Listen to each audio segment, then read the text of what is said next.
On the anniversary of his brother's death, veteran Nathan Hale didn't visit a cemetery. He returned to their secret childhood fortress, an abandoned tank. It was here that his loyal dog Hunter sniffed out a hidden secret, leading Nathan to a soldier's final legacy, a scorched journal with a chilling, coded message inside. This proof revealed that his brother's death was no accident, but a covered-up assassination. This discovery set Nathan on a collision course with a general determined to bury the truth at any cost. To follow this dangerous journey, please support us by subscribing to our channel. The silence in the Oregon woods was different on a day like this. It was heavier, weighted down by the steady, solemn drip of water from pine needles onto the damp earth. The late autumn air, sharp and clean, carried the scent of wet soil and decay, a smell Nathan Hale usually found comforting. But not today. Today, the third Thursday in November, the silence was an accusation. It was an anniversary. 3 years. 3 years since the phone call. 3 years since the world had fractured into a before and an after. Before, there was Daniel. After, there was only this profound, echoing quiet. Nathan sat at the rough-hewn table in his small cabin, his hands wrapped around a mug of coffee that had long gone cold. He was a man shaped by the wilderness and weathered by a past he could not outrun. Tall and lean, he carried a wiry strength in his frame that spoke of military discipline, not gym-built muscle. His short brown hair was trimmed with military precision. But the silver invading his temples was a testament to time and sorrow. His face, etched with lines of hardship, was framed by a short, thick beard, but his eyes held a deep, unshakable kindness that grief had not managed to extinguish. Dressed for the cold, he wore an old, unzipped brown leather jacket over a plaid flannel shirt, the fabric a familiar weight on his shoulders. Faded blue jeans and a pair of sturdy work boots completed the uniform of his self-imposed exile. A low whine broke the stillness.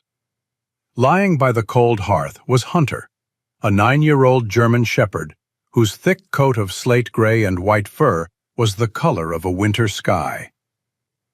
His noble head was resting on his paws, but his intelligent amber eyes were fixed on Nathan. Hunter was more than a dog. He was a living legacy. He had been Daniel's dog first, a parting gift to his older brother before his final deployment, a promise of companionship in a world that had grown too loud for Nathan. The dog was intuitive, a silent sentinel who seemed to understand the invisible wounds his master carried. He knew this day was different. He could feel the familiar weight of Nathan's grief pressing down on the small cabin. Nathan's gaze drifted to a small, worn wooden box on the table. It was his box of ghosts, a collection of fragments from the world before. With a sigh that seemed to pull from the deepest part of his soul, he reached for it. His fingers, calloused and sure, traced the familiar grain of the wood before lifting the lid. Inside lay the artifacts of a life cut short, a neatly folded flag, a silver medal he could never bring himself to look at for too long, a handful of letters with Daniel's familiar, sprawling handwriting. His fingers brushed against a stack of old photographs. He pulled one from the middle. The paper was thick, the colors faded with the sepia tint of a memory from the 1990s. The image, however, was as vivid as yesterday. 2 boys, grinning with the unbridled joy that only youth can conjure, were perched atop a monster of rusted green metal. Nathan, maybe 12 years old, stood tall on the turret, a skinny kid with a proud smile, trying to look like the king of the world. And there, scrambling out of the hatch below him, was Daniel, 8 years old, a whirlwind of boundless energy, his hair a mess, a gap-toothed grin splitting his face. They were inside an abandoned M60 Patton tank, half swallowed by the dense forest that surrounded their childhood home, their secret fortress. The memory hit Nathan with the force of a physical blow. He could almost smell the damp, metallic interior of the tank, feel the rough, cold steel under his fingertips. It had been their sanctuary, a place where they were soldiers and adventurers, safe from the troubles of the world. They had spent countless summer afternoons there, planning imaginary campaigns and sharing secrets too important for anyone else to hear. A powerful, undeniable urge washed over him, a pull so strong it was almost a command. He needed to go back. He needed to stand in that place one more time, to breathe the same air, to touch the same cold steel. It felt like a pilgrimage, a desperate attempt to find a piece of his brother in the one place their memories felt truly safe. "All right, boy," he said, his voice thick and unused. "Let's go for a walk." Hunter's tail gave a single knowing thump against the wooden floor. He rose to his feet, his presence a steady, reassuring warmth at Nathan's side. They moved through the forest with a shared, unspoken purpose. The air grew colder as they climbed higher into the foothills of the Coast Range. The towering Douglas firs created a cathedral of silence around them. The forest floor, a soft carpet of pine needles that muffled their steps. Nathan walked with the quiet competence of a man at home in the wild, his senses alert, his mind adrift in the past. He remembered Daniel, crashing through these same woods, his laughter echoing off the trees, always a few steps ahead, eager to see what lay beyond the next ridge. After an hour, they reached a part of the forest that was less traveled, the faint deer trails giving way to thick underbrush. Nathan navigated by instinct, by the ghost of a map drawn in his mind 2 decades ago. And then he saw it. Through a curtain of tangled vines and ferns, the dark, hulking shape of the tank emerged like a prehistoric beast sleeping in the shade. It was even more overgrown than he remembered, draped in a thick blanket of moss, its powerful cannon pointing silently at a world that had long forgotten it. A wave of profound sadness and nostalgia washed over Nathan. This place, once a symbol of adventure, now felt like a tombstone, a monument to a lost time. Hunter padded forward cautiously, sniffing at the cold, rusted tracks.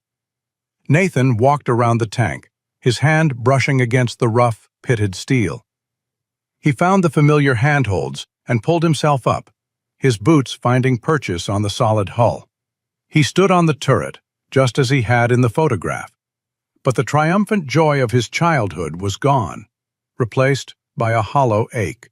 He lowered himself down towards the hatch. It was stiff, but with a groan of protesting metal, it swung open, revealing the dark, cramped interior. The smell of rust and damp earth was exactly as he remembered. He dropped inside, his feet landing with a soft thud on the metal floor. Sunlight struggled through the open hatch, illuminating a space frozen in time. He ran his hand over the cold steel of the commander's seat. The vision of Daniel's smiling face, so clear it hurt. He had come here seeking connection, but all he found was the sharp, painful reality of his brother's absence. He was about to turn and leave when his foot brushed against something. A floor panel. He remembered it being loose, a perfect place to hide their childhood treasures. But as he looked closer, he saw something that didn't belong. Scratches. New scratches in the rust and grime around the edge of the panel, as if it had been pried open recently. A flicker of curiosity cut through his grief. He knelt, his fingers finding the edge of the panel. It was heavier than he remembered. He braced himself and pulled. It lifted away, revealing a dark cavity beneath. And inside, nestled on a bed of dry leaves, was a small, olive-drab metal box.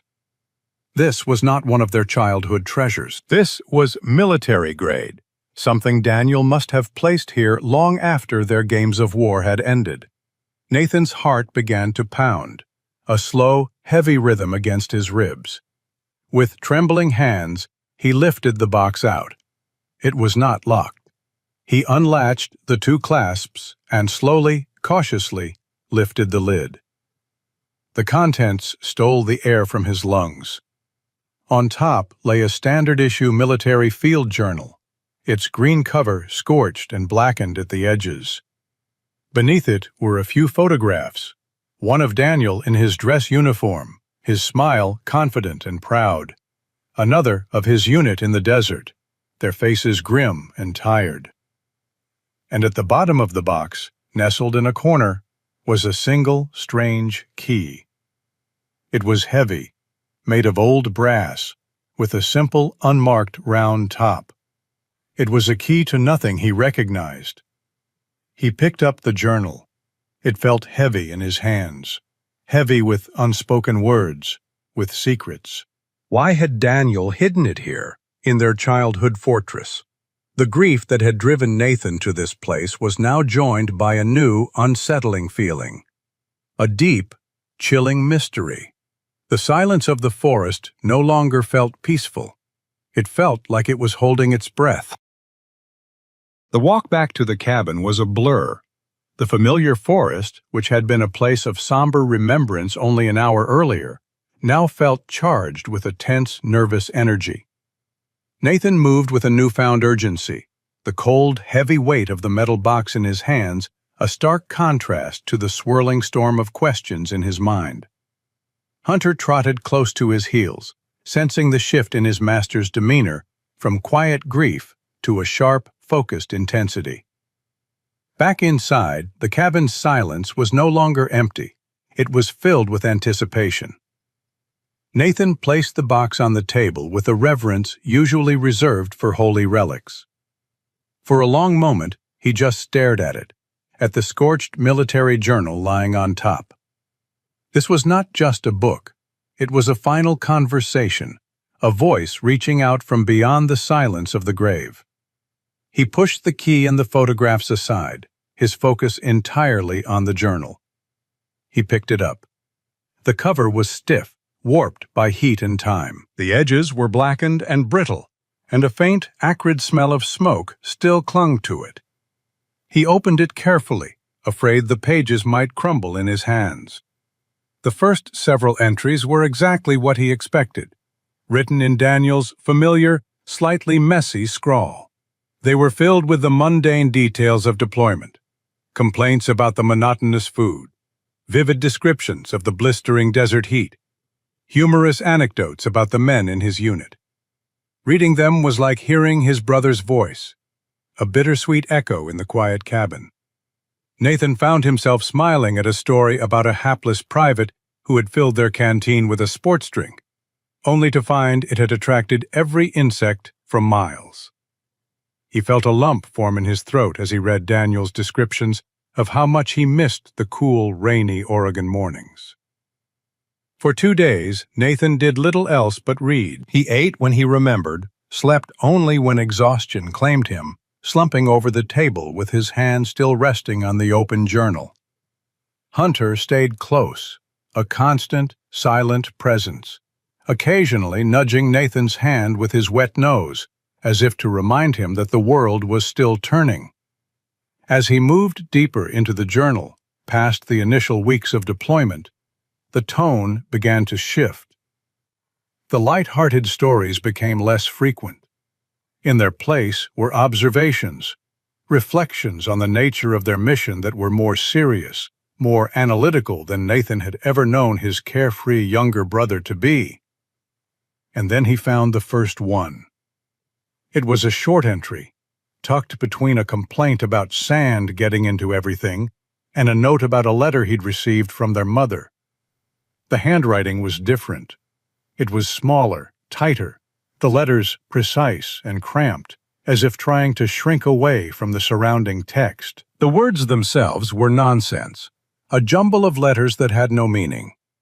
XLLVWGREHWKHRIIL FLDOUHSRUW.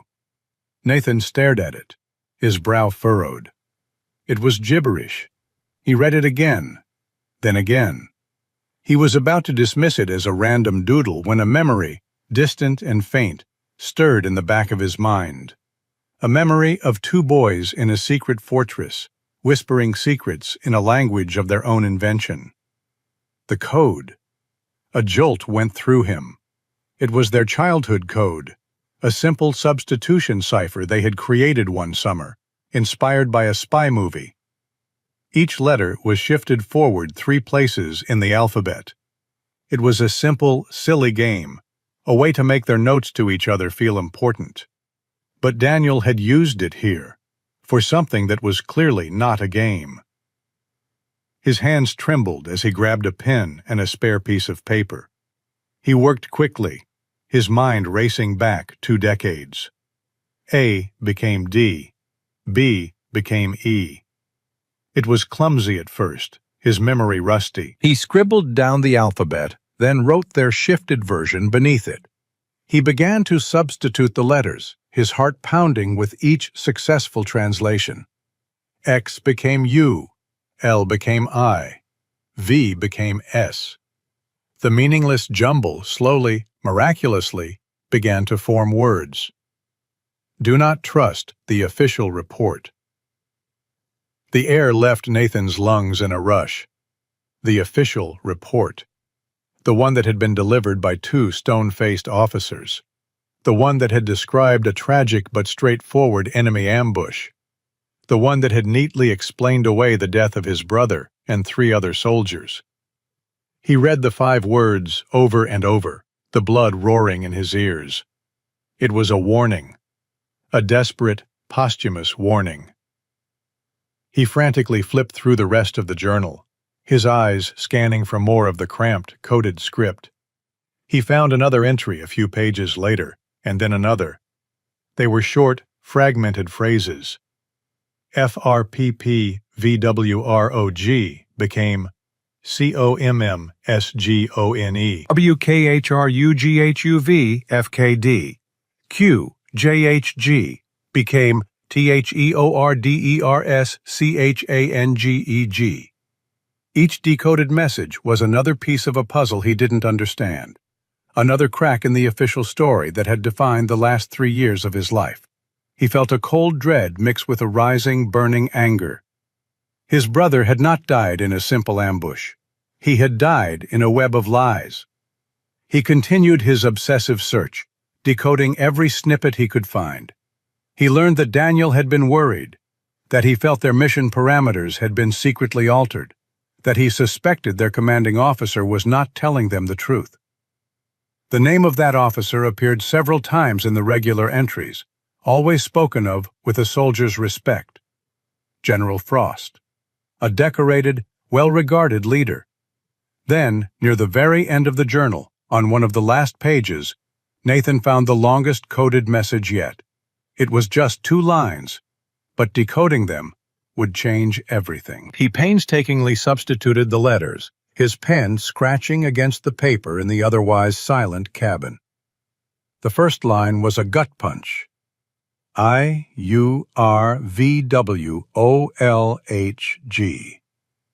Frost lied. The words seemed to hang in the air, heavy and damning. General Frost, the man who had written him a letter of condolence, had lied. About what, Nathan didn't know. But Daniel had known, and it had clearly cost him his life. He looked at the second line of code. It was only one word. GDYH. He translated it automatically. Dave. The name hit him with the force of a memory he hadn't accessed in years. Dave. Not a code, but a name. A real person. Private David Chen. But everyone just called him Dave. He had been the tech specialist in their old unit. A quiet, brilliant soldier who could make a satellite phone out of a toaster if he had to.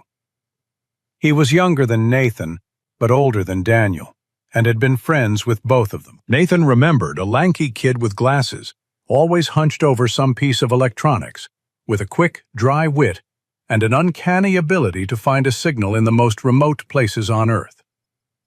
After they had all left the service, Nathan had lost touch. He knew Dave had struggled to adjust, that he had become reclusive, but Daniel had apparently stayed in contact. And now, this. His name, encoded in a dead man's journal, linked to a lie told by a general. Nathan leaned back in his chair, the journal lying open before him. The grief from the anniversary was still there, a permanent resident in his heart. But it was no longer a paralyzing fog. It had been forged into something new, something hard and sharp. It was a purpose. The fragmented warnings, the name of the general, the name of a long-lost friend. It was a trail of breadcrumbs left by his brother, a trail leading into the darkness. And Nathan knew, with a certainty that settled deep in his bones, that he had to follow it. His mission was no longer about remembering the dead. It was about finding justice for them. His first step was clear. He had to find Dave. Finding a ghost was harder than it looked. For 3 days, Nathan's cabin was illuminated by the pale, artificial glow of an old laptop screen. The mission that had started with a memory had now become a hunt for a man who did not want to be found. David Chen, or Dave as they had all called him, had done a thorough job of erasing his digital footprint. There were no social media profiles, no recent public records, nothing that tied the brilliant tech specialist Nathan remembered to the present day. The search became a frustrating ritual. Nathan would type in another variation of Dave's name, another possible location, and hit enter, only to be met with a dead end. Hunter would lie patiently at his feet, his head resting on his paws, a silent companion to Nathan's growing obsession. The dog seemed to understand that the quiet, grief-stricken stillness of their lives had been replaced by this new, restless energy. Nathan scoured veterans forums and old military contact lists, sending out cautious, anonymous inquiries that went unanswered. He felt like he was chasing a phantom, a name from a past that everyone, including Dave himself, seemed eager to forget. Just as he was about to give up for the night, a thought struck him. Dave had been more than a soldier. He had been a tinkerer, a true enthusiast. His passion was not the military, but the electronics that made it run. On a hunch, Nathan shifted his search from veteran sites to niche online communities for restorers of vintage radio equipment. He typed Dave's name into the search bar of a dated, text-based forum. A single result appeared.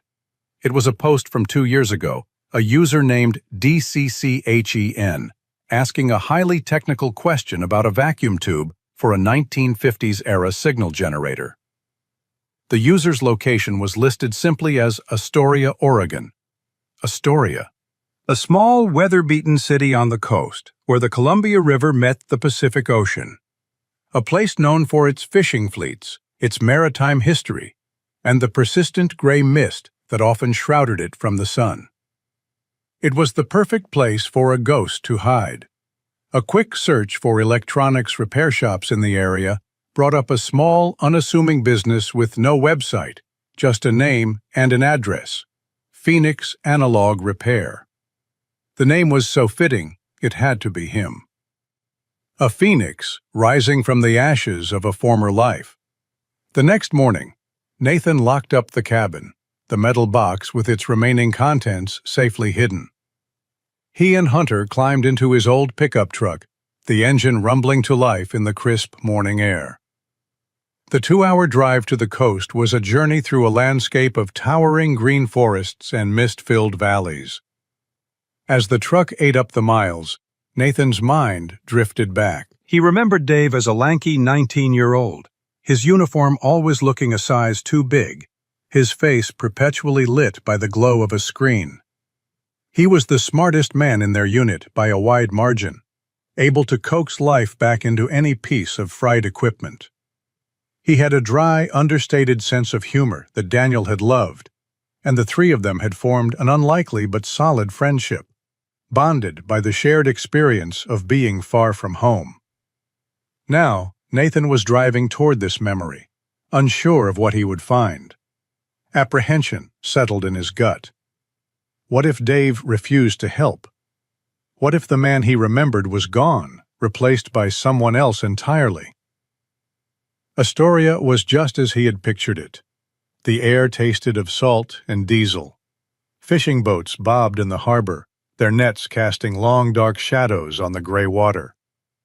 Phoenix Analog Repair was located on a side street, a small, single-story building with a faded blue awning. The windows were cluttered with old radios, amplifiers, and oscilloscopes, their dials and gauges like the eyes of forgotten robots. Nathan took a deep breath and pushed the door open, a small bell chiming overhead. The shop was cramped and smelled of soldering flux and old dust.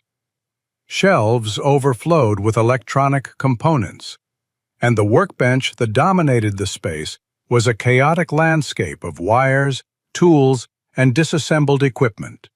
Behind the counter stood a man in a grease-stained gray hoodie. It was Dave. He was no longer the skinny kid Nathan remembered.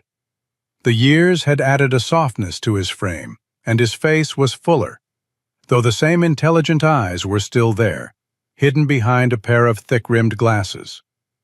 His posture was slumped, his shoulders rounded, as if he were trying to make himself smaller. He looked up from the circuit board he was working on, his expression one of mild annoyance at the interruption. Then his eyes met Nathan's, and the annoyance was instantly replaced by something else. A flash of recognition, followed immediately by a look of pure, unadulterated dread. "Nathan?" Dave whispered, his voice barely audible over the hum of a vintage amplifier in the corner.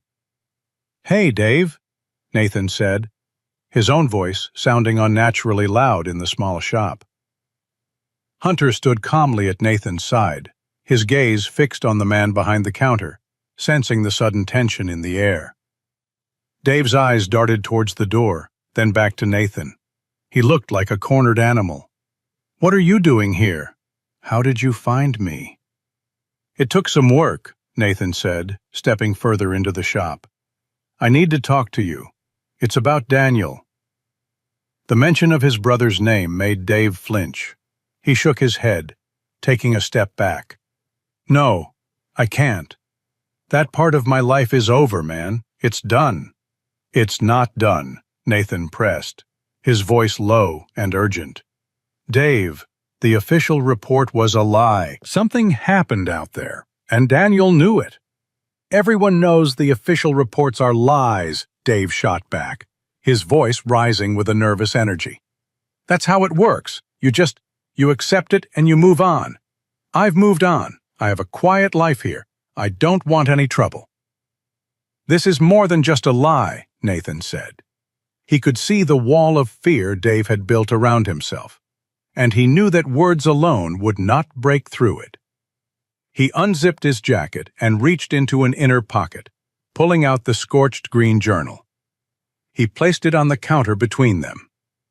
"Daniel left this," he said quietly. "He left it for me." Dave stared at the journal as if it were a live grenade. His face went pale.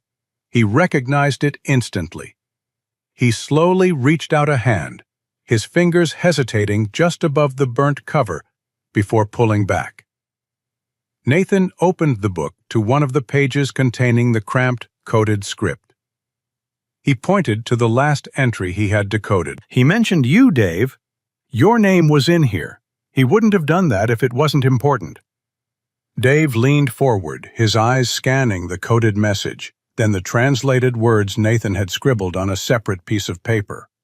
He read the words, "Frost lied," and his breath hitched. The fear in his eyes was now mingled with something else, a flicker of the old analytical brilliance Nathan remembered. The puzzle of it, the danger of it, was pulling him in against his will. He looked up at Nathan, his resolve crumbling. "You have no idea what you're getting into," he said, his voice dropping to a near whisper. "This isn't some conspiracy theory you can unravel from your cabin. The man you're talking about, General Frost, he's not just a general. He's powerful, deeply connected. He has eyes and ears everywhere. If he lied about what happened to Daniel, it's because he has the power to make that lie the truth." "Then help me," Nathan pleaded. "I don't know what this all means. I just know my brother was trying to tell me something." You were his friend. You were my friend. I need your help." Dave was silent for a long time, his gaze shifting between the journal and Nathan's desperate face. The bell on the door chimed as another customer entered, and Dave held up a hand, his mind clearly elsewhere. He looked back at Nathan, the internal battle raging in his eyes. Finally, with a deep, resigned sigh, he nodded. "Leave it with me," he said, his voice low. "I'll look at it. No promises. I'm not getting involved. Not really. I'll just see what's there." "But Nathan," he added, his eyes locking onto his with a deadly seriousness, "you need to be careful. You came looking for me. That means someone else could too. From now on, you have to assume that you're being watched." The days following Nathan's return from Astoria were a quiet, nerve-wracking limbo. He had surrendered the journal, his only tangible link to his brother's secret, and was now left with nothing but the echo of Dave's warning. "He has eyes and ears everywhere." The words played on a loop in his mind, turning the familiar, comforting sounds of the forest into something watchful and ominous. Every snap of a twig, every rustle of leaves in the wind made him pause. He was waiting for a phone call from Dave, but he felt as if he were waiting for something else, too, something he couldn't see. Far from the quiet solitude of Nathan's cabin, in a small office cluttered with maps and timber reports, a man named Henderson, the foreman for a local logging company, was making a routine call. Henderson was a practical man in his late 50s, his face perpetually tanned from a life spent outdoors. He was on the phone with the local county sheriff. "Just a heads up, Bill," Henderson said, his voice a low grumble. "One of my crews was marking trees out near the old Miller tract and saw some fresh truck tracks. Led right up to that rusted-out old tank that's been sitting there since the dawn of time. Looked like someone was poking around inside. Probably just kids. But you know the policy. We report anything unusual." Sheriff Bill Brody listened on the other end, a pen tapping a slow, steady rhythm on his desk. He was a man whose folksy, small-town demeanor was a carefully constructed facade, hiding a weary pragmatism. "Appreciate the call, Henderson. You get a look at the vehicle?" "Nah, long gone. Just the tracks. Nothing to worry about, I'm sure. Just keeping you in the loop." After hanging up, Sheriff Brody sat motionless for a moment, the pen finally still. The old Miller tract, the tank, and Nathan Hale living just a few miles from it. It was a coincidence too sharp to be ignored. He picked up his personal cell phone and dialed a number he had not called in over 5 years. A number that still made a knot of old obligation tighten in his stomach. The call was answered on the second ring. "Sir," Brody said, his voice stripped of its usual folksy drawl, replaced by a tone of pure deference. "It's Bill Brody." "Yes, sir, it's been a while. I apologize for the intrusion, but something's come up that I thought you should know about. It concerns the Hale boy, the older one, Nathan." Back at the cabin, the wait was finally broken not by the ring of a phone, but by the unfamiliar sound of a vehicle approaching. Hunter was on his feet in an instant, a low, rumbling growl starting deep in his chest. He moved to the door, his body tense, positioning himself in front of it. Nathan rose from his chair, his hand instinctively going to the hunting rifle resting on its rack above the mantelpiece before he stopped himself. He peered through the front window. A county sheriff's patrol car was pulling to a stop in the clearing. A heavy-set man in a crisp uniform stepped out. Sheriff Brody. Nathan knew him, but not well. Brody was a fixture in the nearest town, a man who projected an image of a friendly, approachable public servant. Today, however, his presence at this isolated cabin felt anything but friendly. Nathan opened the door before the sheriff could knock. "Sheriff," he said, his voice even. "Nathan," Brody replied with a practiced, easygoing smile. He gestured vaguely at the cabin. "Just making the rounds." Don't get up this way too often. Thought I'd check in, see how you're doing."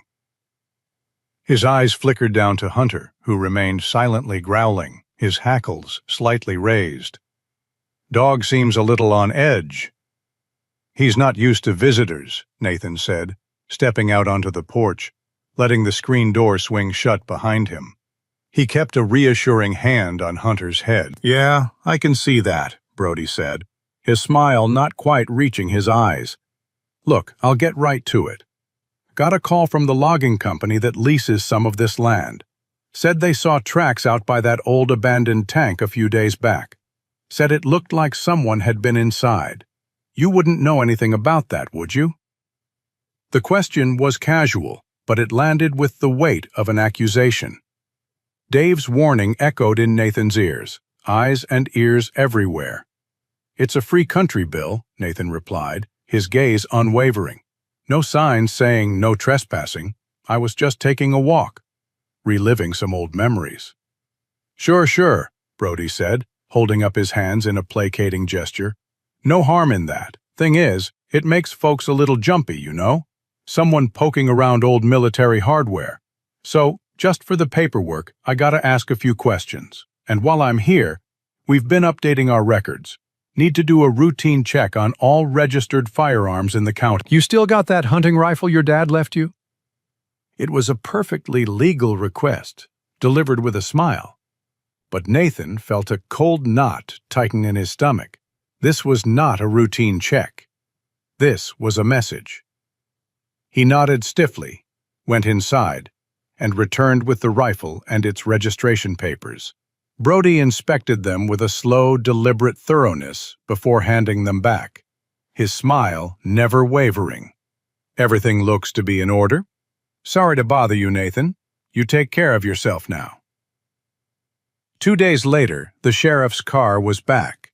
This time, Brody's demeanor was different. The friendly smile was replaced with a look of practiced concern. "Nathan," he began without preamble, "I have to be honest with you. I got another call. Someone in town. Said they were worried about you. All this time up here alone. They said they heard some strange noises coming from this direction the other night." "The only strange noises up here are the owls, Sheriff," Nathan said, his voice flat and cold. He knew this was a lie, a fabrication. I know, Brody said, his voice taking on a soft, patronizing tone. "But you have to understand our position. You're a decorated veteran, and we thank you for your service. But we also know, well, we know that you've been through a lot. Things can get heavy. Memories can play tricks on you. Sometimes a fella starts seeing things that aren't there, connecting dots that don't connect. All I'm saying is, if you ever feel the need to talk to someone, my door is always open." There it was, the real attack. It was not a physical threat, but something far more insidious. Frost wasn't sending soldiers. He was sending whispers. He was painting a picture of Nathan as an unstable, paranoid veteran, a man haunted by PTSD, whose word could not be trusted. He was discrediting the witness before the witness even had a chance to speak. Nathan felt a surge of white-hot fury, but his face remained a mask of calm. "I appreciate your concern, Sheriff," he said, the words tasting like ash in his mouth. "But I'm fine." Brody nodded, his work done. "All right then, just checking." As the patrol car disappeared down the long gravel driveway, Nathan stood on the porch, his jaw clenched. He looked down at Hunter, who was still staring down the road, a low growl vibrating in his chest. The dog had known from the first moment that the sheriff was a threat. His pure animal instinct had cut through the man's folksy facade and recognized the predator beneath. Nathan knelt and ran his hand over Hunter's strong back. The cabin, his sanctuary, no longer felt safe. It felt like a fishbowl. Frost wasn't coming for him with guns. He was coming for him with doubt, wielding the system itself as a weapon. And Nathan understood that this quiet, psychological war was one he could not afford to lose. The psychological war waged by Sheriff Brody, a proxy for General Frost, left Nathan feeling exposed and vulnerable. His cabin, once a refuge, now felt like a glass house. He knew he couldn't stay there, not if he wanted to pursue the truth without putting himself at constant risk of being sidelined as an unstable veteran. The thought of being discredited before he even had a chance to speak filled him with a cold dread. Hunter, ever watchful, mirrored Nathan's unease. The dog would often sit by the windows, his ears perked, occasionally letting out a soft, low growl at nothing Nathan could perceive. It was a constant reminder that the quiet solitude they once cherished had been shattered. A week passed, a week of strained silence broken only by the occasional cryptic email from Dave. Still looking. Complicated. Be careful. Nathan knew he needed to move forward, to find the next piece of Daniel's puzzle. He packed a small bag, made sure the cabin was secure, and with Hunter by his side, drove away, leaving his sanctuary behind.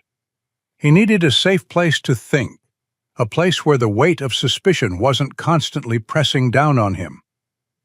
There was only one place he could go: Sarah's house. Sarah Hale, Daniel's widow, lived in a small, neat house in a quiet suburban neighborhood about an hour east of Nathan's cabin. She was a woman of quiet strength, with kind eyes that still held a deep sadness. Her light brown hair was often pulled back simply, framing a face that had learned to carry grief with grace. She worked as a local elementary school teacher, a profession that perfectly suited her gentle demeanor and nurturing spirit. Her house, unlike Nathan's isolated cabin, was filled with the warmth and gentle chaos of everyday life. She and Nathan had always shared a bond, forged in the shared love for Daniel and the quiet understanding of mutual loss. As Nathan pulled into her driveway, Sarah met him at the door, her expression a mix of concern and relief. Hunter, sensing the familiar comfort of family, nudged his way past Nathan and gave a happy wag of his tail, accepting a scratch behind the ears from Sarah. "Nathan, what's wrong?" she asked, her gaze sweeping over his tired face. She knew him too well to mistake his visit for a casual one. He explained, carefully, about the journal and the coded messages, omitting the full extent of the danger for now. He showed her the key he'd found in the metal box, its aged brass glinting faintly in the soft lamplight of her living room. "Daniel hid this in the tank," he said, placing the key on the coffee table. "I don't know what it's for. I don't recognize it." Sarah picked up the key, turning it over in her fingers, her brow furrowed in thought. Kevin, their 8-year-old nephew, was upstairs, already asleep, wrapped in the innocent dreams of childhood. His absence from the conversation allowed for a somber intensity to settle between Nathan and Sarah. She ran her thumb over the smooth, round top of the key. Then her eyes widened slightly. "Wait a minute," she murmured, her voice laced with surprise. "I think I do. I mean, not the key itself, but this." She pointed to a tiny, almost imperceptible symbol etched into the brass near the bow of the key. It was a stylized, interlocking set of initials, F.B. "What is it?" Nathan asked, leaning closer. "It's the logo for First Bank," Sarah explained. "The one in Pendleton. That's where Daniel and I had our joint account for a while when he was stationed there in 2017.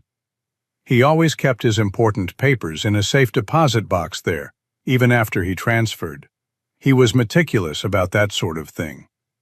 Pendleton, a town far to the east, across the Cascades, known for its rodeo and its deep roots in Oregon history. Daniel had been stationed at the nearby base, Umatilla Army Depot, for a short period. The realization sent a jolt through Nathan. Daniel wasn't just leaving breadcrumbs. He was carefully laying out a path. "Do you think he had a safe deposit box there under his name?" Nathan asked. Sarah nodded slowly. "He probably still does. He was always so careful. He'd never close an account without tying up all loose ends. He might have even put it under a separate name, just in case." The thought was unsettling. Just in case implied Daniel had been anticipating trouble long before his death. The next morning, Nathan left Kevin under Sarah's care, a quiet promise in his eyes to keep them safe. With Hunter in the passenger seat, Nathan set off towards Pendleton. The drive was long, taking them through rolling hills that gradually gave way to the high desert landscape east of the Cascades. The weather changed with the terrain, the misty coastal air replaced by crisp, dry sunshine. Upon arriving in Pendleton, Nathan located the first bank. It was a modern-looking building, sleek and unremarkable. He took a deep breath, the cold weight of the brass key in his pocket, a stark reminder of the gravity of his mission. Hunter waited patiently in the truck, his head on his paws, watching Nathan through the window. Inside the bank, Nathan approached the customer service desk. A friendly, middle-aged woman with a bright smile greeted him. He explained that he was looking for a safe deposit box under his brother's name, Daniel Hale, and presented the key. The woman, a bank clerk named Miss Jenkins, typed for a few moments, her smile slowly fading. "I'm sorry, sir," she said, looking up. "We don't seem to have a safe deposit box registered under that name. And this key, it doesn't match any of our current records." A wave of disappointment, sharp and bitter, washed over Nathan. Had he made a mistake? Was Sarah wrong? "Are you sure?" he pressed, his voice strained. "It's an older key. Maybe it's an inactive account." Ms. Jenkins tapped a few more keys, her brow furrowing. "We keep meticulous records, Mr. Hale. This key simply isn't in our system. Perhaps your brother had a box at another branch." Nathan felt a cold dread creep through him. This was not like Daniel. Daniel was thorough. He wouldn't have made a mistake like this. Unless... He remembered Daniel's habit of using aliases for sensitive operations, a holdover from his special ops training. He tried a few other names he remembered Daniel occasionally using, but Ms. Jenkins's cheerful negative responses remained consistent. Just as he was about to give up, a thought, sparked by the odd, unassigned nature of the key, clicked into place. Daniel was meticulous. He wouldn't leave a key without a matching lock, and he wouldn't use a key from one bank for a box in another. What if the key didn't match their records, but his? Nathan pulled out Daniel's journal, flipping through the pages. He had scrutinized every coded message, every mention of Frost. But what if the clue wasn't a coded message at all? What if it was a detail from their childhood? He remembered Daniel's fascination with old things, old ways of doing things. He turned the key over in his hand again. The brass was old, the design simple. It wasn't a modern bank key. It looked like something from another era. He then looked at the few photographs from the metal box. One of Daniel in uniform, another of his unit, and a third which he hadn't focused on before. A grainy black and white photo of a young Daniel, maybe 10 years old, standing proudly beside an old-fashioned, ornate brass telescope. It was clearly taken indoors, in what looked like a museum or an antique shop. A thought sparked like a flint. He remembered Daniel's obsession with old war artifacts and militaria, a passion he had developed long before joining the army. Daniel spent countless hours in dusty antique shops and historical societies, always searching for a piece of the past. Nathan's instincts, honed by years of combat, screamed at him. He thanked Ms. Jenkins, left the bank, and quickly researched antique keys and historical societies in the Pendleton area. He found a small local historical museum with a section dedicated to local military history. It was a long shot, but it was the only lead he had left. The Pendleton Historical Museum was housed in an old brick building downtown. Inside, it smelled of aged paper and polished wood. He paid the small entrance fee and wandered through the exhibits, his eyes scanning for anything that might connect to Daniel. And then he saw it. In a dimly lit corner, behind a velvet rope, was a small display case. Inside, among old uniforms and medals, lay a collection of antique keys, each labeled with a small, handwritten tag. And there, next to a detailed description of an early 1900s bank vault, was a replica of the very key he held in his hand. The brass was almost identical, the round top, the simple cut of the blade. The tag read, "Used for lower-level safety deposit boxes in early 20th century banks, rarely seen today." He asked the elderly curator, a kind woman with silver hair pulled back in a bun, if the museum kept records of the original locations of such keys. She chuckled gently. "Oh dear, no. Most of these old banks are long gone. But if you're looking for an active box for a key like that, there's only one place in this region that still uses them.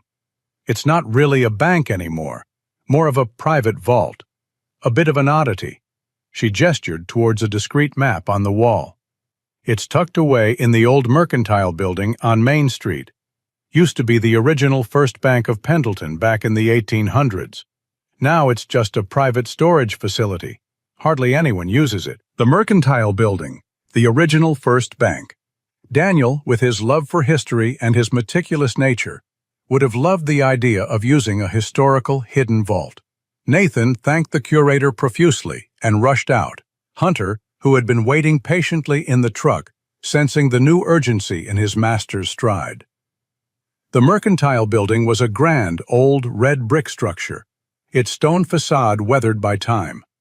Inside, it was quiet, almost deserted. A small, unassuming sign directed him to private vault services in the basement. He descended a flight of narrow, creaking stairs. At the bottom, a heavy iron door, reminiscent of an old Western bank vault, stood before him. A small buzzer was mounted on the wall. He pressed it. A moment later, the heavy door groaned open. A burly, middle-aged man with a gruff expression and a ring of heavy keys on his belt stood in the doorway. "Can I help you?" he grunted. "I have a key," Nathan said, holding it up, "for a safe deposit box." The man scrutinized the key, then Nathan, his eyes lingering on Hunter, who stood silently, watchful. He grunted again, then stepped aside. "Follow me." He led Nathan through a labyrinth of dimly lit corridors, past rows of ancient heavy metal boxes. The air was cool and smelled faintly of old paper and steel. Finally, they stopped at a nondescript box in a corner. The man inserted Nathan's key, then his own master key, and with a heavy click, the lock disengaged. Inside the box, there were no documents, no money, just 3 items: a small tarnished brass military compass, an old folded piece of paper with a handwritten coordinate, and a single faded photograph of 2 boys, much younger, laughing in the Oregon sunshine, their arms slung over each other's shoulders. Daniel and Nathan. Nathan recognized the compass instantly. It was Daniel's personal one, given to him by their grandfather, but it felt different. He picked up the piece of paper, his heart thudding. It was a single set of coordinates scribbled in Daniel's hand. He knew, with an unsettling certainty, that Daniel wasn't trying to tell him about money or documents. He was trying to lead him somewhere. The drive out of Pendleton was marked by a quiet, focused energy. Nathan laid a topographical map on the passenger seat, the folded paper worn and soft from years of use. He studied the coordinates he had found in the safe deposit box. It took him only a moment to place them. They pointed to a peak deep in the Umatilla National Forest, a place called Sparrowhawk Lookout. A wave of memory, so vivid it was almost disorienting, washed over him. Sparrowhawk Lookout. It had been a decommissioned fire lookout tower, a relic from another era even when they were kids. Perched on a high, windy ridge, it offered a breathtaking, panoramic view of the surrounding mountains. He and Daniel had discovered it on one of their long hikes, and it had instantly become their second fortress, a castle in the sky. The thought that Daniel had chosen this place as the next stop on his trail of clues felt both deeply personal and profoundly sad. He navigated the highways that led east, climbing out of the high desert plains and back into the familiar embrace of the pine-covered mountains. The air grew cooler, the scent of dust replaced by the sharp, clean fragrance of pine. For the first hour, the road was just another lonely stretch of asphalt. But as he turned onto a more remote state highway, a flicker of movement in his rearview mirror caught his eye. A dark, nondescript sedan. He hadn't noticed it before, but it was there now, maintaining a steady, professional distance. Years of training, buried under layers of grief and isolation, sparked to life. His senses sharpened, his posture straightened. He was no longer just a grieving brother on a pilgrimage. He was a soldier, scanning for threats. He watched the mirror for 20 minutes. The sedan was always there, a persistent, silent shadow. It never got closer, never fell further behind. It was too perfect. It was a tale. To confirm it, he took an unscheduled exit onto a winding two-lane road that led toward a small, forgotten logging town. It was a pointless detour, one that no casual traveler would make. The sedan followed without hesitation. The confirmation sent a chill down Nathan's spine that had nothing to do with the mountain air. Dave's warning, Brody's veiled threats, it was all coalescing into this single, dark vehicle on the road behind him. They had been watching him in Pendleton. They had followed him from the bank.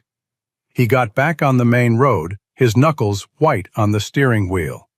His mind raced, calculating options. He was in the middle of nowhere, with his only friend being the 90-pound dog sitting calmly beside him. Hunter seemed to sense the change in Nathan, his calm posture shifting to one of quiet alertness. His head raised, his ears twitching at the sound of the engine behind them. After another hour, Nathan saw the turnoff for the Forest Service road that led up to Sparrowhawk Lookout. It was a narrow, unpaved track, barely more than a gravel path snaking its way up the mountainside. He made the turn, the tires of his truck crunching on the loose rock. He looked in the rearview mirror. The sedan had pulled over to the side of the highway, waiting. They weren't following him up. They were cutting off his escape. The drive up the mountain was tense. Every switchback revealed a new, stunning vista. But Nathan's eyes were fixed on the road, his mind focused on the confrontation that was now inevitable. He reached the small, flat clearing at the end of the road. The old lookout tower stood before them, a skeletal silhouette against the bright blue sky. It was just as he remembered, a place of profound peace. But that peace was about to be shattered. He got out of the truck, leaving Hunter inside with the window cracked. He needed to meet this threat alone. A few moments later, he heard the sound of the sedan making its way up the gravel road. It pulled into the clearing and stopped, positioning itself to block the only way down. The engine cut, and the sudden silence was deafening. The driver's side door opened, and a man emerged. He was nothing like the bumbling, folksy sheriff. This man moved with a fluid, predatory grace. He was dressed in dark, functional clothing, black tactical pants, and a gray quarter-zip pullover that was expensive and devoid of any insignia. He was lean, with sharp, angular features and short, dark hair. But it was his eyes that held Nathan's attention. They were cold, devoid of any discernible emotion. The eyes of a man who saw the world not in terms of people, but of objectives and obstacles. This was Simon. He walked towards Nathan, his steps even and unhurried. He stopped about 15 feet away, his hands loosely at his sides. "Nathan Hale," Simon said. It wasn't a question. His voice was as cold and flat as his eyes. "You've been busy." "Who are you?" Nathan asked, his own voice a low, steady growl. Simon ignored the question. You're looking for things that don't concern you, poking around in the past. It's unhealthy. General Frost is a man who values privacy. He considers this a personal matter, and he would like it to end. The casual mention of the general's name, the confirmation of who had sent this man, landed like a punch. "Your brother made a mistake," Simon continued, his voice never changing its monotone. "He mistook his duty for something it wasn't. Don't make the same mistake. This little treasure hunt of yours ends now. Give me the journal." "It's not here," Nathan said, his mind racing. A flicker of something, annoyance perhaps, passed through Simon's cold eyes. "That's unfortunate. It complicates things." He took a slow step forward. "This doesn't have to be difficult. You go home. You forget about the tank, you forget about the key, and you forget about your brother's fantasies. You have a quiet life. You have a sister-in-law, Sarah, a nephew, Kevin. It would be a shame if their quiet lives were complicated." The threat, so personal and so chillingly delivered, made Nathan's blood run cold. This was the real face of the enemy, not a whisper from a corrupt sheriff, but a direct, unveiled promise of violence against the people he loved most. "You stay away from them," Nathan said, his voice dropping to a dangerous whisper. "That's entirely up to you," Simon replied, taking another step. He was now only a few feet away. "The journal, where is it?" Nathan braced himself. He knew a fight was coming, a fight he would likely lose against a man who was clearly a professional. He was weighing his options, a desperate calculation of survival, when he suddenly reached for the handle of the truck door beside him. As Simon began to move again, Nathan pulled the handle. The door swung open. It was the only signal Hunter needed. There was no bark, no warning growl. There was only a silent, gray and white blur of motion. Hunter exploded from the cab of the truck, a projectile of focused fury. He didn't lunge for Simon's throat. He did exactly what he had been trained to do. He hit Simon's center of mass, his 90-pound body slamming into the man's legs with the force of a battering ram. Simon, for all his professional calm, was taken completely by surprise. He grunted as the impact knocked him off balance, staggering backward. Hunter was on him in an instant, his powerful jaws clamping down on the man's forearm, not to tear, but to hold, his teeth sinking just deep enough to cause searing pain and immobilize the limb. The attack was a beautiful, violent, perfectly executed maneuver, and it created the chaos Nathan needed. Simon cursed, a sharp, ugly sound as he tried to pry the dog off his arm with his free hand. His cold composure was broken, his attention entirely focused on the animal that was now his most immediate and painful problem. Nathan didn't hesitate. This was not a fight to be won, only a moment to be seized. "Hunter, heel," he commanded, his voice sharp and clear. Instantly, Hunter released his grip and backed away, a low growl still rumbling in his chest. The dog's obedience was absolute. Nathan was already in the truck, the engine roaring to life. He slammed the gear shift into reverse, turning the wheel sharply. Gravel sprayed as the truck spun around, its nose pointing back down the mountain road. Hunter leaped into the open passenger door as Nathan hit the gas. He risked a glance in his rearview mirror. Simon was on his feet, clutching his arm, his face a mask of cold fury. He was already reaching for his phone. Nathan floored the accelerator, the truck fishtailing on the loose gravel as he sped down the mountain. The sanctuary of the lookout tower was behind him. The hunt was no longer a quiet, psychological game. It was real, it was violent, and it was aimed directly at his heart. The frantic escape from Sparrowhawk Lookout left Nathan's adrenaline singing, his knuckles white on the steering wheel. The image of Simon's cold, furious face was burned into his mind. The threat was no longer a shadowy implication. It was a man with a name, a face, and a clear, chilling promise to harm his family. Every instinct screamed at him to put as much distance as possible between himself and the mountain. He drove for nearly an hour, taking a winding network of back roads, his eyes constantly flicking to the rearview mirror until he was certain no one was following.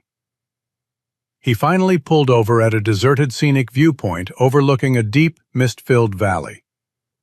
The adrenaline began to subside, replaced by a cold, clear sense of purpose. The treasure hunt was over. This was now about survival. His first call was to Secre.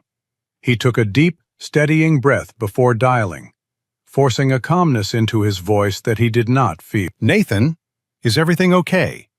Her voice was filled with a nervous energy, as if she had been waiting for his call. "Everything's fine," he lied. "Listen, Secre, I need you to do something for me. No questions, not yet. I need you to pack a bag for you and Kevin. Just the essentials, enough for a few days. I'm coming to get you." "What? Why?" "Nathan, you're scaring me." "I know, and I'm sorry," he said, his voice low and firm. "But it's important. We're going to stay with a friend of mine for a little while, someone I trust completely. I'll explain everything when I get there. Can you do that for me?" There was a pause on the other end, a silence filled with 1,000 unspoken questions and a rising tide of fear. But her trust in him, a bond forged in shared grief, was stronger. "Okay," she said, her voice trembling slightly. "Okay, Nathan. I'll be ready." His second call was to Dave. "They found me, Dave," Nathan said, the moment his friend picked up. "What? Who?" Dave's voice was sharp with alarm. Nathan quickly recounted the confrontation at the lookout, the man named Simon, and the direct threat against Secre and Kevin. He heard Dave let out a long, shaky breath on the other end of the line.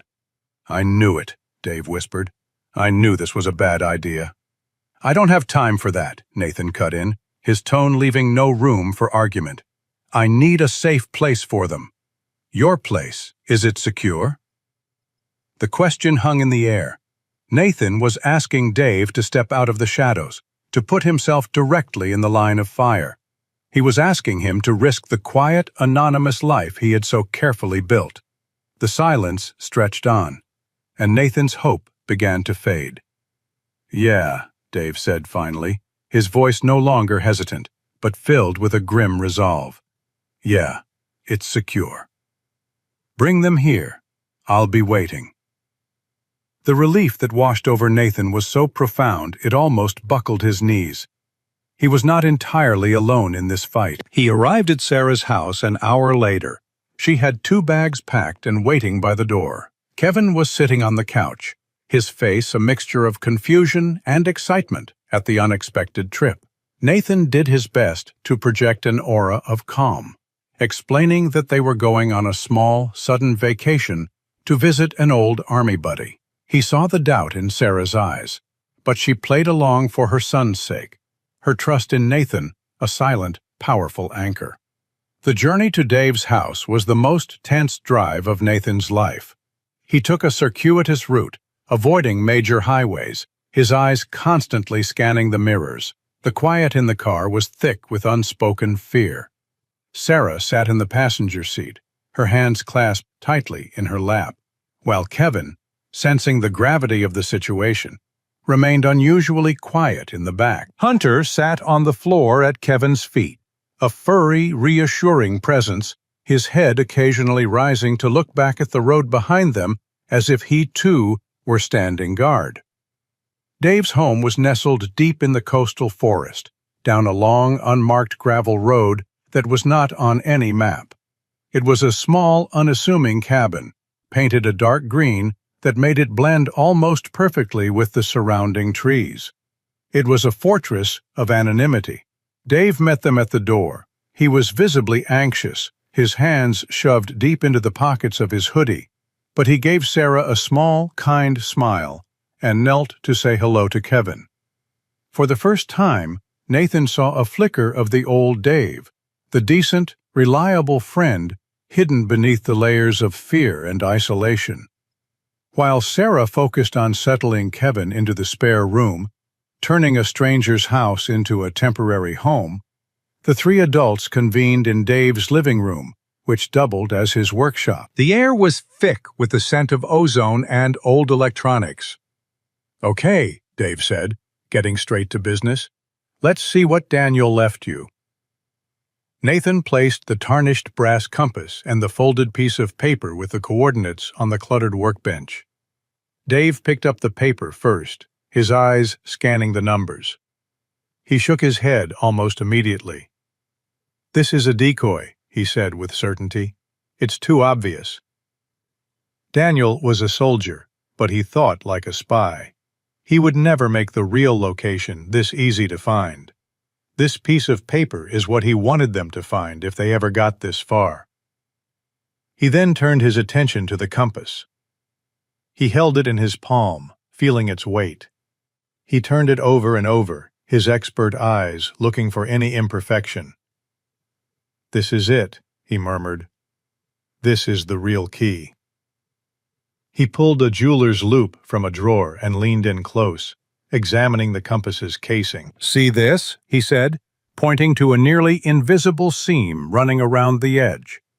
"This isn't standard military issue. It's been modified. Expertly, but it's been opened." Working with a delicate set of tools, Dave carefully pried the casing open. Inside, the intricate mechanism of the compass was revealed. But something was wrong. Dave pointed with a small screwdriver. The magnetic needle was not freely balanced. A tiny, almost microscopic weight had been soldered to one side, and the pivot point was slightly off-center. "It's a trick," Dave said, a look of grudging admiration on his face. "It's rigged. It won't point north. The weight will force it to point to a specific, predetermined bearing. It's a key that only works if you know how to hold it." "But a bearing is useless without a map," Nathan said, frustration creeping into his voice. "A map of what?" While the two men were focused on the mechanical puzzle, Sarah had been quietly looking through Daniel's journal, which Dave had left on a nearby table. She was not looking for code, but for comfort, for a piece of her husband's voice. Her fingers traced his handwriting, her heart aching with a familiar sorrow. She turned a page and paused. It was a hand-drawn map.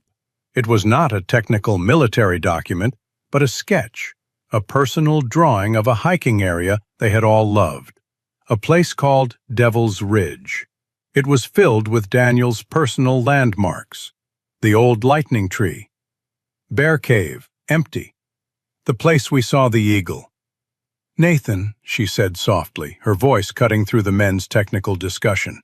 She held up the journal. "Look at this." Nathan and Dave looked at the drawing. It was a map of memories. An electric charge of understanding passed between them. The coordinates were the decoy. The compass was the key. And the journal held the lock. Dave took the compass and gently placed it in the center of the hand-drawn map in the open journal. He held it perfectly level. The needle, free from the magnetic pull of true north, swung slowly, deliberately, and came to a stop. It did not point to any of the landmarks Daniel had drawn. Instead, the tarnished brass needle pointed directly to a small, insignificant X drawn near the edge of the map. A marking so small they had all overlooked it. Next to the X was a single, tiny, hand-drawn symbol: an abandoned mine entrance. They stared at the map, at the needle pointing unwaveringly at the secret location. Daniel's legacy was not just a collection of clues. It was a testament to his intelligence, his foresight, and his trust in the people he had left behind. He had built a puzzle that only the three of them, working together, could solve. Nathan looked at Sarah, then at Dave. He had his destination, and for the first time, he felt he was not just following his brother's ghost. He was working alongside him. Leaving them behind was one of the hardest things Nathan had ever done. He stood at the door of Dave's cabin, looking at Sarah's brave, worried face and Kevin's trusting one. He knelt and put his hands on his nephew's small shoulders. "I have to go take care of something, buddy," he said, his voice soft. "I need you to be the man of the house while I'm gone. You look after your mom, okay?" Kevin nodded seriously, his lower lip trembling slightly. "Is Hunter staying?" he asked, his small hand stroking the dog's thick fur. Nathan looked at his loyal companion, then back at his family. The decision was instant. "Yeah," he said. "Hunter's staying. He'll keep you all safe." He gave the dog a final, firm pat. The silent command was clear: protect them. Hunter seemed to understand, letting out a soft whine but remaining dutifully by Kevin's side. The drive to Devil's Ridge was a lonely one, the silence in the truck a heavy, noticeable void where Hunter's steady presence should have been. Nathan pushed the truck as hard as he dared, winding his way deep into the mountains he knew so well. He parked at the trailhead and began the steep 2-mile hike to the location Daniel's compass and map had revealed. The abandoned mine entrance was exactly where the map indicated, a dark, jagged scar in the side of a rocky cliff, partially hidden by a thicket of overgrown blackberry bushes. The air at the entrance was cold and smelled of damp stone. Just inside the mouth of the mine, tucked into a small crevice behind a loose rock, was another small waterproof box. His brother's foresight was astonishing. Inside this box, there were no more puzzles, no more gadgets. There was only a single, folded piece of paper. On it was a name and an address. Corporal James Rivas, 412 Juniper Street, Oak Ridge, Oregon. Nathan recognized the name instantly. Jimmy Rivas. He had been a quiet, earnest young soldier in Daniel's unit, barely 20 years old at the time. The official report had painted him as a coward. It stated that during the ambush, Rivas had abandoned his post and fled, and was later found wandering in a state of shock. He had been dishonorably discharged, his name and reputation destroyed. Oak Ridge was a small, struggling timber town nestled in the Cascade Mountains, a place where people went to disappear. It took Nathan another 3 hours of driving to get there. Juniper Street was a row of small, neglected houses and rundown apartment buildings.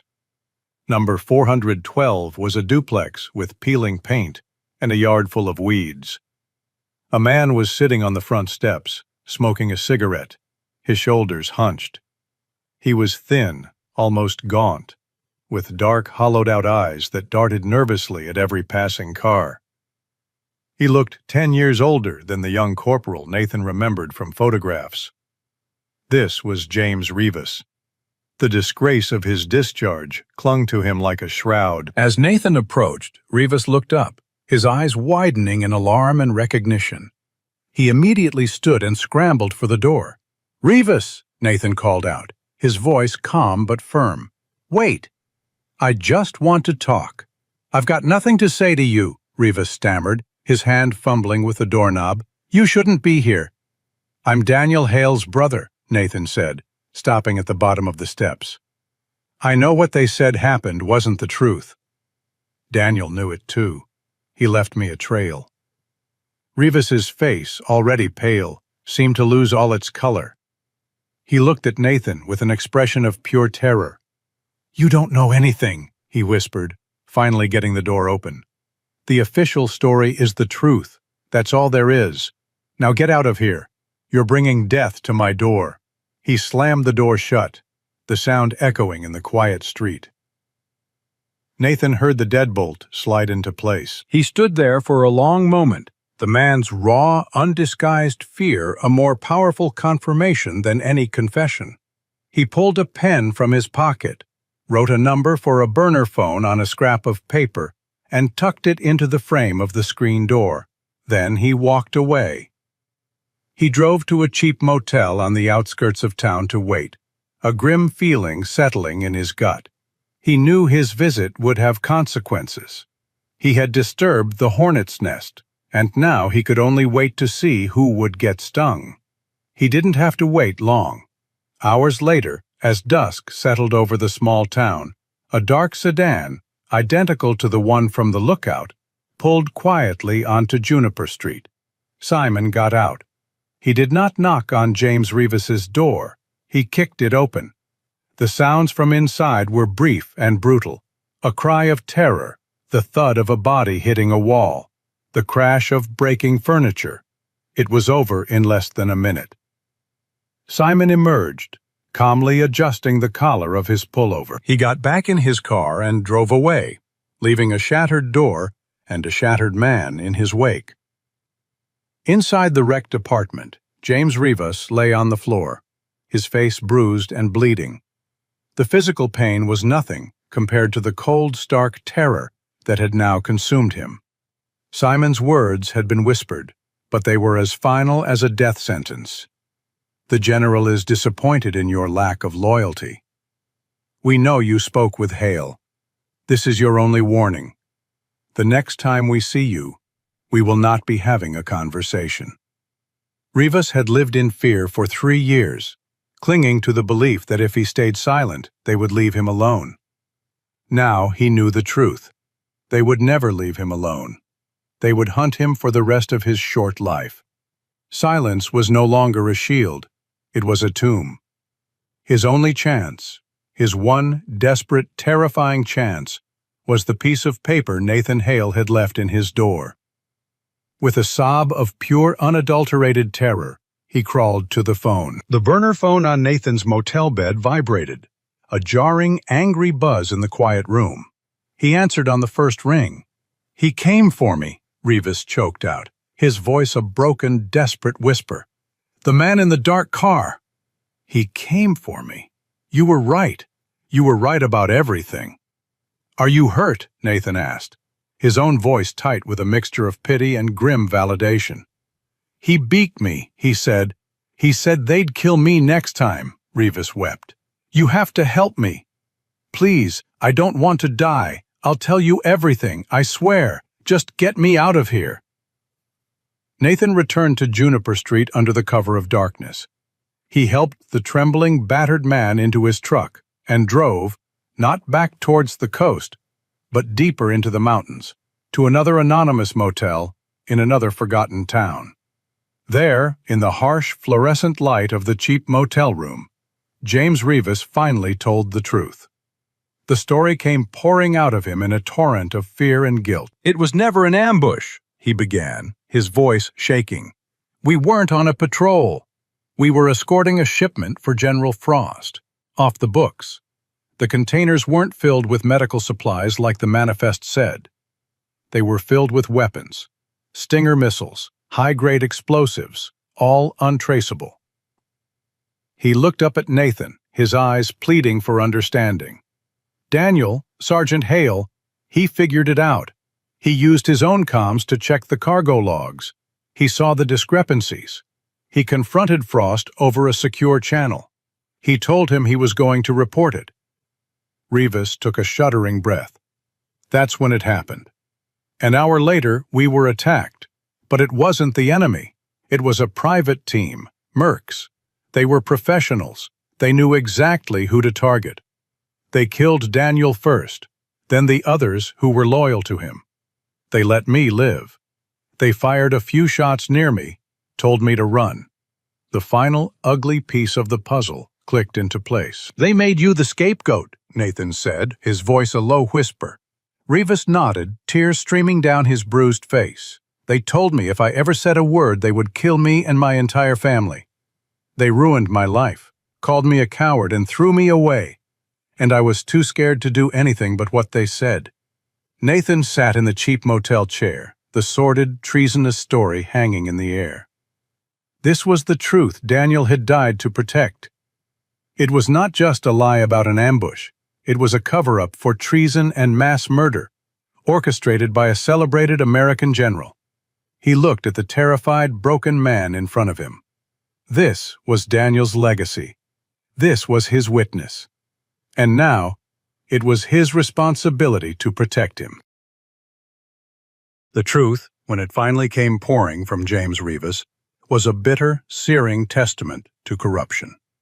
Nathan sat through the night in the drab motel room, listening as Rivas recounted the horrifying details of Daniel's final moments, the betrayal, the staged ambush, the fear that had consumed him for 3 years. The information wasn't just a story, it was a weapon. Rivas was the living, breathing proof of General Frost's treachery. Nathan knew Frost wouldn't hesitate. Rivas had been a loose end. Now, he was a threat. And Nathan, by finding him, had become another. Their lives were now on the clock. He had to get Rivas to safety, and he had to do it before Simon found them. The immediate problem was that Dave's cabin, while isolated, was already known to Simon. It was no longer safe for Rivas. Nathan needed a place where they could truly disappear, somewhere temporary and utterly anonymous, until he could connect with General Miller. His mind raced, sifting through the years of his own military training, the countless hours spent on evasion and escape tactics.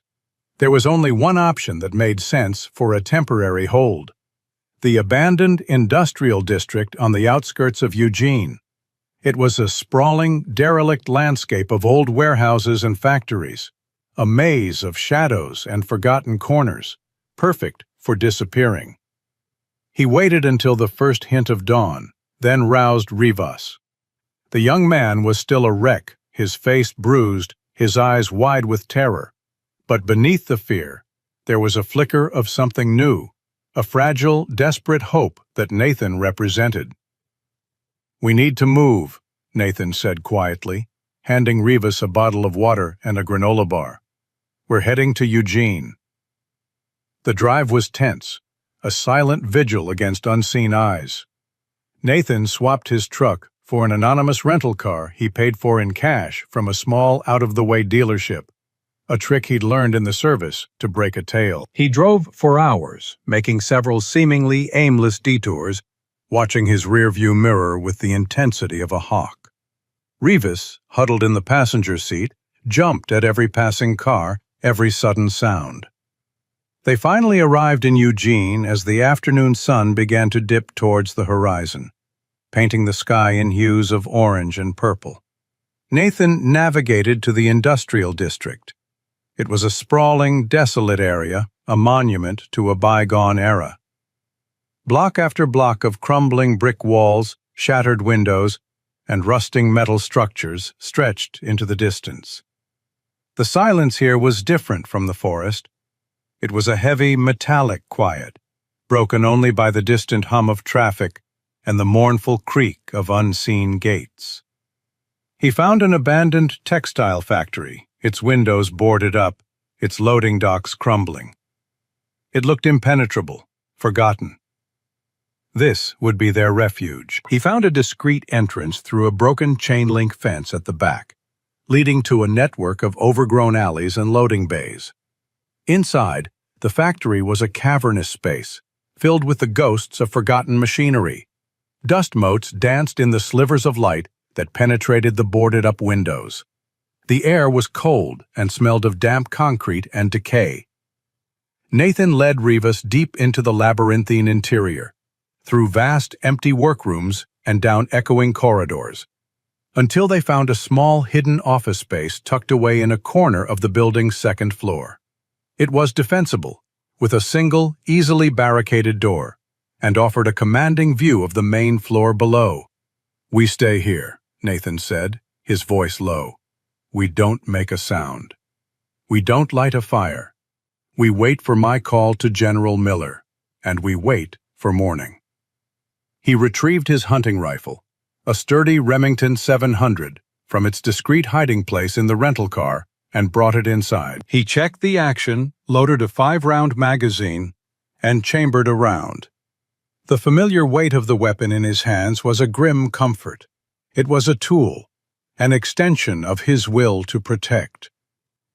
Rivas huddled in a corner, his eyes darting nervously at every shadow. "They'll find us," he whispered, his voice trembling. "He knows I talked. He'll send that man, Simon. He's like a ghost."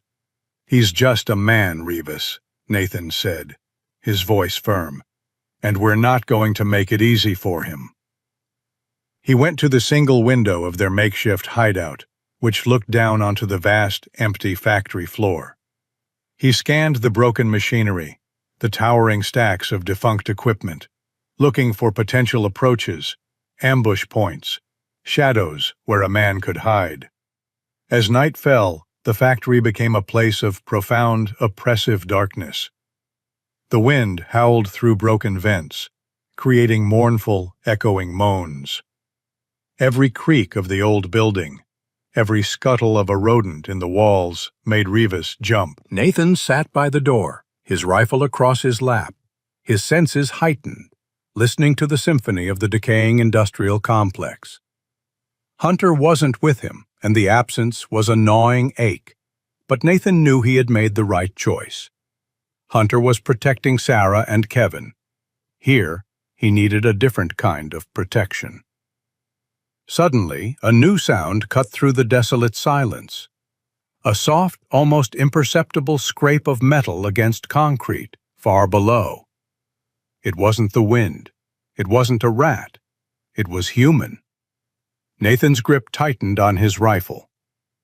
"He's here," he whispered, his voice barely audible. Rivas whimpered, pressing himself deeper into the corner.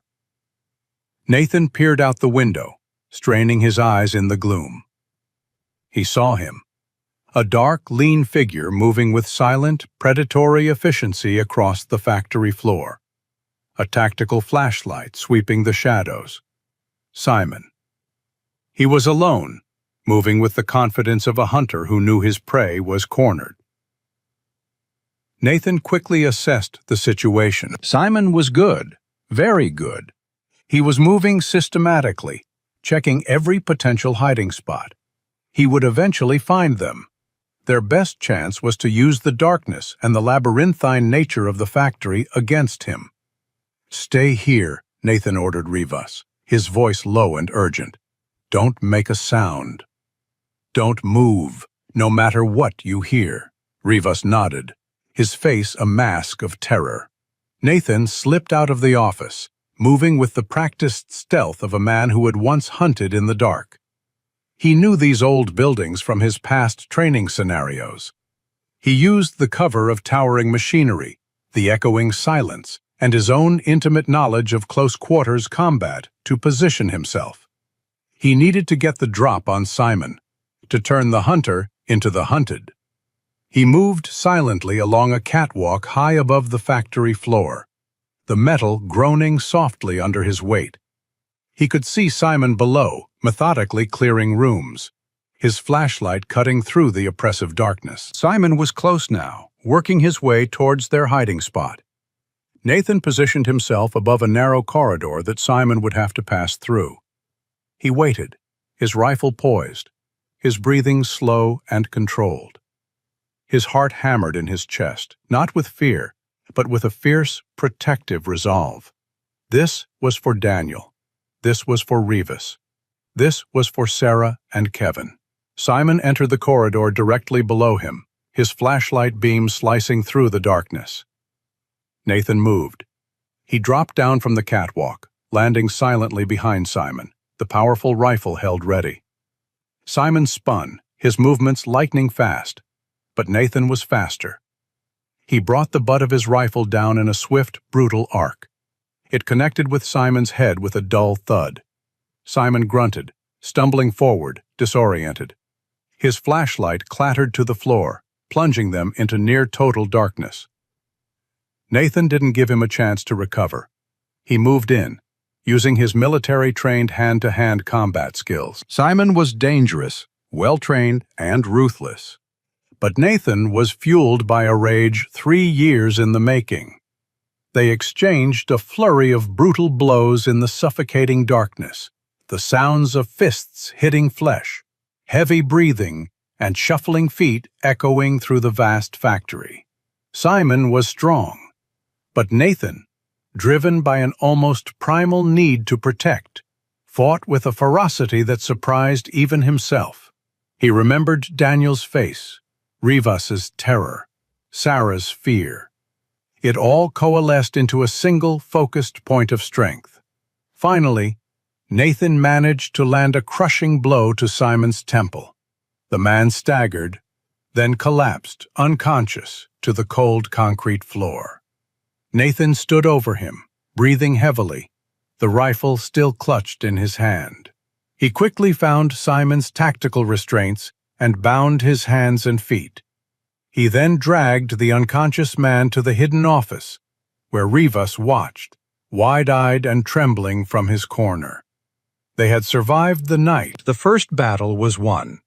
But Nathan knew this was just the beginning. Daylight would bring new challenges, and he still had to get Rivas to General Miller. The living proof was safe. For now.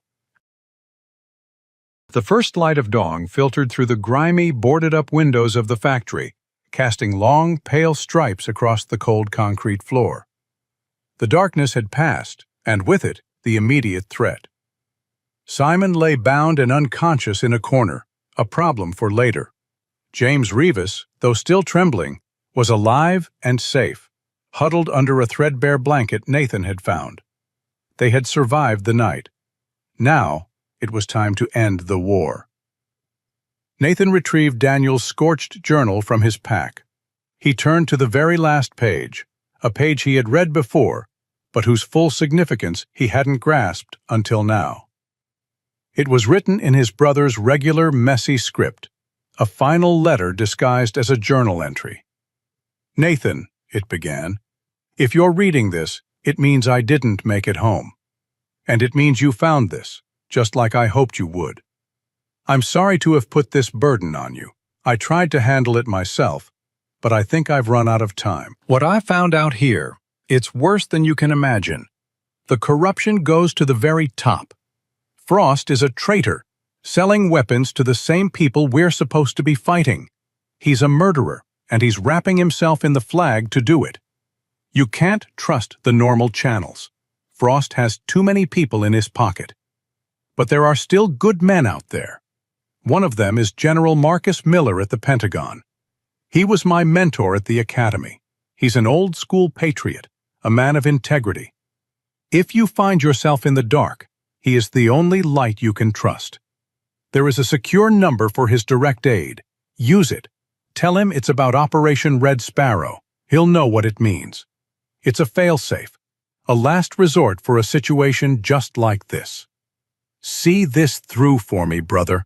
Don't let them get away with it. Don't let them bury the truth with us. Tell Sarah and Kevin I love them, and tell Hunter he's a good boy. Look after each other. Your brother, Daniel." Nathan read the words, a fresh wave of grief and pride washing over him. This was his brother's last will and testament. It was a mission, passed from one soldier to another. He looked at the secure number Daniel had written down. It was time to make the call.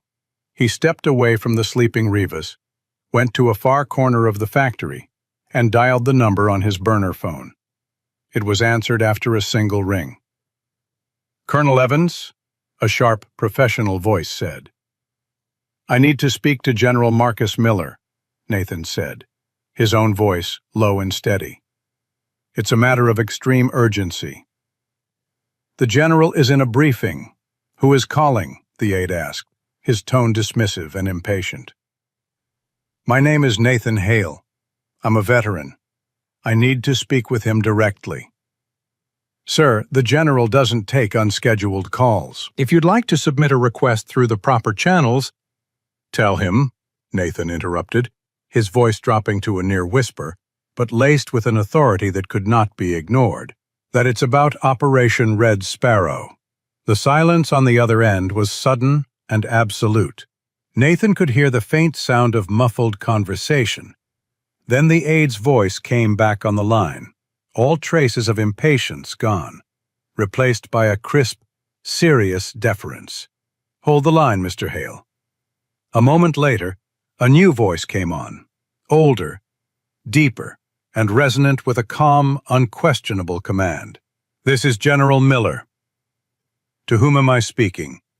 "General, my name is Sergeant Nathan Hale, retired. My brother was Sergeant Daniel Hale. He served under General Malcolm Frost. He's dead, sir. And he was murdered on Frost's orders. Operation Red Sparrow is a phrase I have not heard in a very long time, Sergeant, Miller said, his voice grave. It is reserved for matters of the highest threat. You have my undivided attention. Report concisely and clearly. Nathan laid it all out, the journal, the coded messages, the witness, and the captured enforcer. He explained that he had living proof that General Frost was a traitor who had murdered American soldiers to cover up his crimes. General Miller listened without interruption. When Nathan was finished, there was a brief pause. Your brother was one of the finest young soldiers I ever had the privilege of knowing, Miller said, his voice filled with a cold, controlled anger. He will be honored. I need you to stay exactly where you are. A team from the Army's Criminal Investigation Division is being dispatched to your location. They are my most trusted men. They will use the authentication code Northern Sentinel. Do not engage with anyone who does not use that code.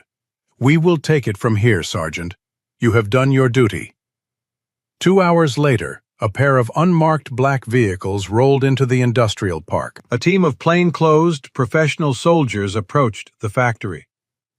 We're looking for Nathan Hale, their leader called out. Northern Sentinel is a go. It was over. The burden shifted.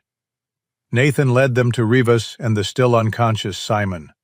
He handed over Daniel's journal, the last physical piece of his brother he had.